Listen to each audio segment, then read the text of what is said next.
I feel very content right now. I just got a shower. I have a Diet Coke.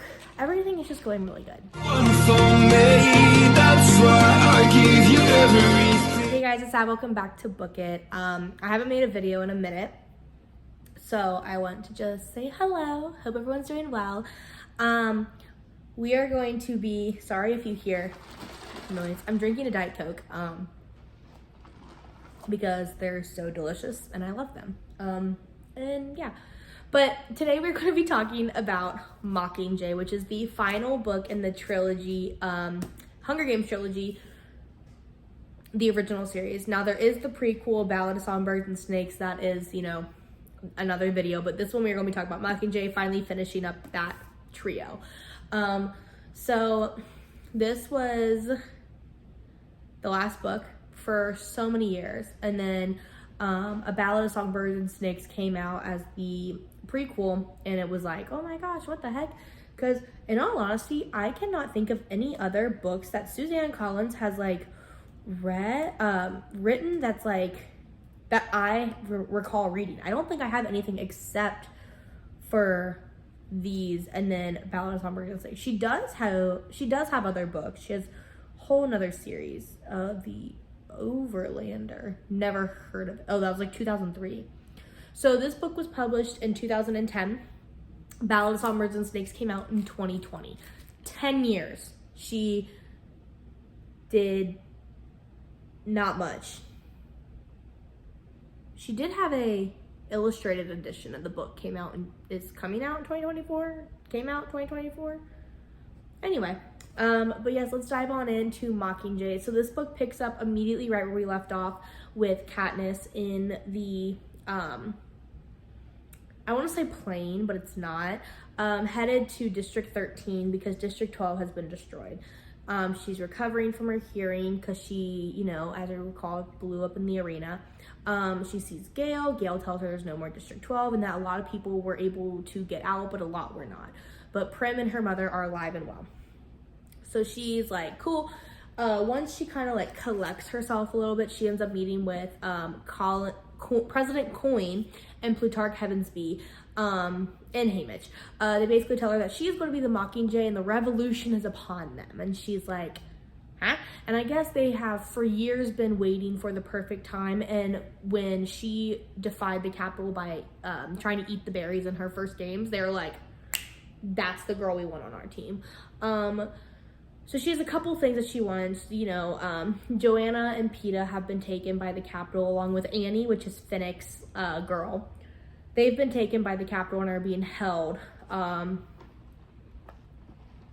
the president is like, okay, cool, if we get them back, like they are dismissed of all like traitor charges, because during this entire thing, Peeta is basically like doing these press conferences where he's like, oh, she doesn't know what's going on, like she doesn't know, and Caesar Flickerman is the one interviewing him and is like, dude, like, no, she shot it. And he's like, no, that's not her. Like, these people are like defying her. Like, no, she's true to the Capitol, trying to save him.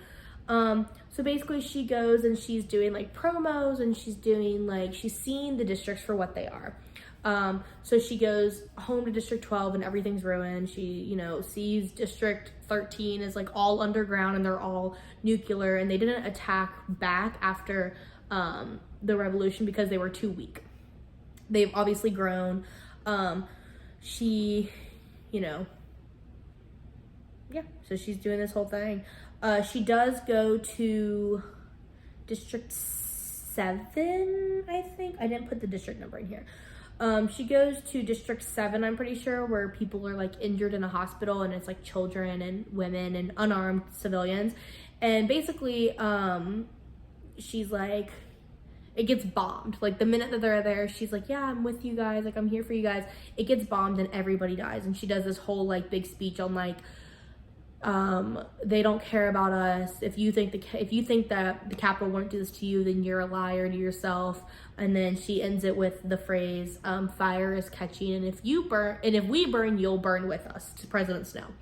This is when a bunch of roses are dropped, and she's like, they're the white roses that he left Katniss, so it's kind of like, they're at war, basically. And then there's one night when basically they're doing a promo and Finnick goes on and talks to the Capitol. So BET was able to hack into the Capitol's like main feed, so anybody watching TV sees whatever they want. So basically Finnick does this whole long talk about how after he won his games, he was the youngest to win at 14, the president started to like pimp him out basically, which is like children read this, but like basically he was sold as property once his games were over, and he didn't care about money and riches and jewels. He started collecting people's secrets, and he basically starts airing out all these people's dirty laundry on TV. During this entire thing, the whole world is watching. This is when Gail and some of the other people go and they break into the Capitol and they get Joanna, Peta, and Annie out. They return and they're like, yeah, how'd you get him out? And he's like, oh no, it's super easy. And they're like, why was it so easy to get these people out? Like, that's not normal. When Katniss goes to see him, basically he tries to kill her because they have like mutated his brain with the tracker jackers. Let's see, Annie and Finnick get married. Only thing that's happy. And then they go on this whole journey of them basically going to the Capitol to take down President Snow. And they're using all these different forms of like travel, and a lot of them are like booby trapped basically, where there's like all these mutts and a bunch of like random things that like set things off. So like they're on this journey and everything is basically trying to kill them, and they're meeting like crazy people. And one of the people that they meet that I find really interesting is they meet Tigress. So Tigress is a designer in the games, and her and Katniss talk for a minute, and Katniss is like, oh, you used to be a designer. Like, I loved like when you would do these great outfits. Like, I loved them. And Tigress mentions like, yes, I did do them. And then Snow decided I wasn't pretty enough. And they describe Tigress as looking like a cat. Like, has like the stripes and the fangs and the cheekbones and the whiskers, and like really describe her as basically she has turned into a cat. And that's just crazy because we meet her in Ballad of Songbirds and Snakes. It's like when we really get to know Tigress. And she's not like that in the prequel, but she like basically is designing herself to be this like persona of who she is. And like, I think it's crazy if you watch like the movies or if you read the books, you like see Tigress's like evolution. And one of them that I really find funny is like, this is like a spoiler, so I do apologize, but I want to talk about it, is when the war is going on with District 13 and the very like the prequel basically, Tigress and Snow, they're like trying not to starve to death because there's no money and there's no food and everyone in the Capitol is basically like dying. And they eat raw meat, like to try to like live basically. And like they see people be like cannibals and stuff like that, like crazy stuff, which I'll talk about all in the Ballad of Songbirds and Snakes. But like they eat raw meat, and there's like this kind of quote in there that's like Tigress got used to that, like that raw meat. Like she kind of got like a hankering for it, like a feeling of it.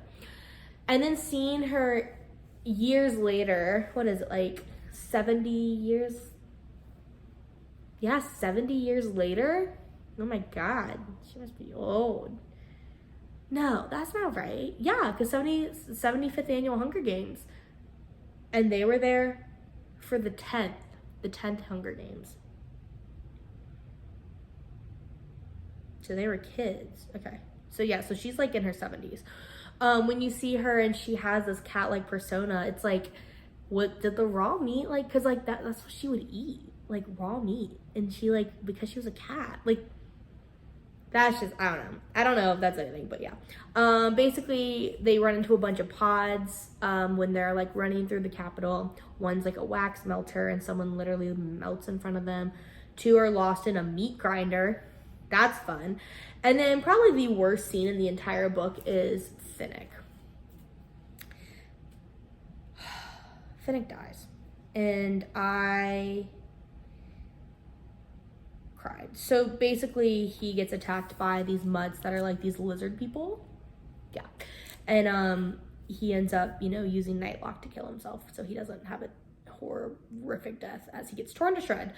But Katniss throws a hollow, whatever, and is like, says it 3 times, and it like basically like boom explodes, so he doesn't like have to feel all that pain. They end up getting, you know, into the Capitol, and this is the part that always kind of pissed me off, is like she gets hit with a bomb and like everyone thinks that she dies, and she's not dead. She just like gets knocked out for like days. I don't like that.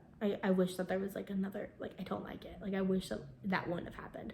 And she wakes up and basically they're like, yeah, we're going to execute Snow. We're going to do all this stuff. And she goes and has a talk with Snow, and Snow's like, I'm not the problem here. Like, yes, I was a terrible president and I hate children, but like, I'm not the problem. Like, Coin is kind of your problem. Like, she's going to do the same thing that I did. Like, I don't mind killing kids. And he says some quote like, I don't mind, you know, children dying don't bother me as long as it's for a purpose. And he's talking about like the Hunger Games, and at this time Coin is presenting her own, basically she's like, yeah, I'm gonna, you know, I led this revolution, I'm gonna be president of all of Panem, and we're gonna host Hunger Games, but for the Capitol's kids instead of like the districts. And you're like, isn't that the exact same thing that they did? Okay, sure.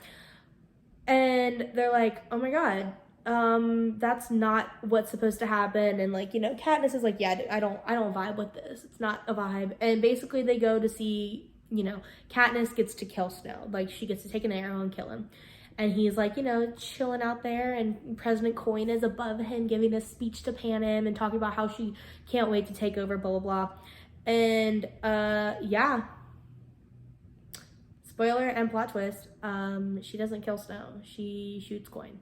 Because Coin was just as evil as Snow, if not worse. And they don't really know what happens, if Snow was trampled to death when people like rushed the stage, or if he choked on his own blood because he was laughing and he had all this blood in his mouth from when he because he poisoned all his like past people to win presidency. So he always had like these red like splotches in his mouth that would bleed, and that's why he always wore roses, because like it took away the smell. Yeah. And he choked on his own blood and died.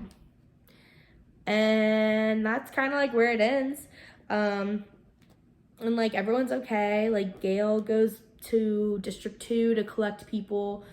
Paler is the president, with Plutarch being the director of all communication. Peeta got burned really badly from the bombs, but he fully recovers. Haymitch is just chilling and drinking. Actually, I think he's sober during this. And then Snow's dead. They don't really care about how he died. She goes back to 12 to live her life. Then when she gets there, Peeta's there, and over time they kind of just like vibe. And then it kind of ends with like a epilogue that basically talks about Katniss and Peeta like having their own children, and they're like, we can finally live in a world without fear. And they're like in this meadow, and it's a very pretty, serene sight. And she's like, yeah, like, just so you guys know, I did do this crazy thing, but I did it for you. And like Peeta like did heal himself. And they still play the like real versus not real game, like what's real and what's not, which is something that they did the entire book, because he couldn't ever figure out what was actually real. But yeah, that's kind of the end to this great journey. Like I said, I have such a love for these books because these were like books that I read with my mom.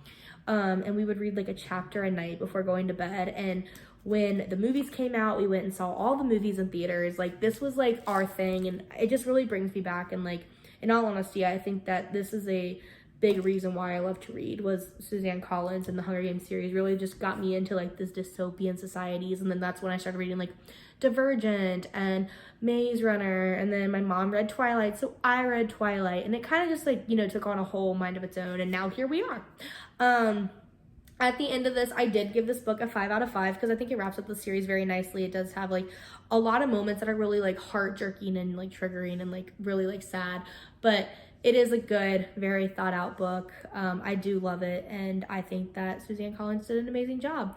With that being said, thank you so much for watching. Please make sure you go to my Goodreads and look at what I'm reading, and like these are obviously posted before the videos come up, so it's like you can kind of see what's coming next. Also, make sure you like and subscribe. It helps me out so much more than you could possibly think. It might be one little button on your end, but for me, it's the entire world. So please make sure you do that as well. I'm literally updating this right now, and we're going to be all good to go. And thank you so much for watching, and until next time, bye!